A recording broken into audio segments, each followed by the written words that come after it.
Claire, tell us about this new calorie-cutting exercise. Oh, you see, now somebody's groaning next to me already. This is depressing.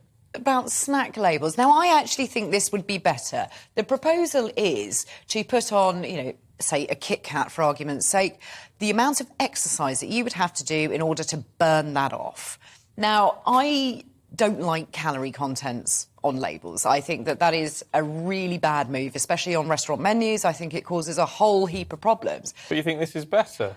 Do you know what? I do, because I do think it would highlight that perhaps if you were to eat that, you're going to have to move. We all know that if we're going to eat, then we need to do the exercise, calories in, burning it off, calories out. We all know that. It's very, very simple. But if there's just a reminder on that box of biscuits that says, if you have 3 of these, you need to go and do a 20-minute walk. What would be a 20-minute walk? I mean, like, if you ate a Kit Kat, it's probably going to take you about half an hour, 40 minutes to run it off. Run it off. But then that's much... Then do you want it, really? Exactly. And I think exactly. If it says 110 calories, I would think, well, I can save that a bit later on, or I won't, have tea or something. Yeah.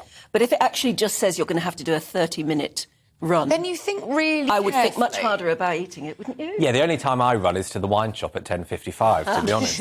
But do you know what? I think it's a good idea, because I remember vividly when I was at school, and I grew up in Manchester, and they said that a Mars bar, you have to walk the full length of the Trafford Centre twice. And I can still remember that to this day. And I never bought a Mars bar again, but the fact I bought every other chocolate bar conceivable probably means that it didn't really work.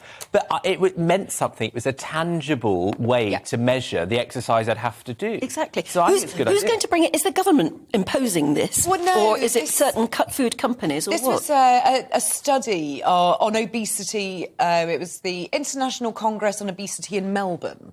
Oh.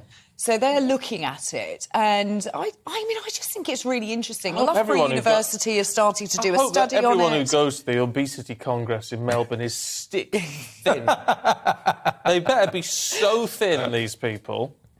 What? Don't worry, you can still have your chocolate treat. If they're not stick thin, there's something wrong, isn't there? If they're attending Well, an obesity, you'd telling think us that how to live people our might like lives. to preach. Maybe they not understand practice. how difficult it is, and they're just trying to find another way. I actually think that's better. I think that somebody that has suffered from an obesity problem is actually better placed to start looking at these measures, because they do understand. Yeah. Somebody that is... It's all do as I say, stick not thick. do as I do, isn't it? I think we all need to take our own responsibility, but I think this little nudge is in the right direction. I do as well. Mind you, I can't see many companies food companies being willing to go along with it.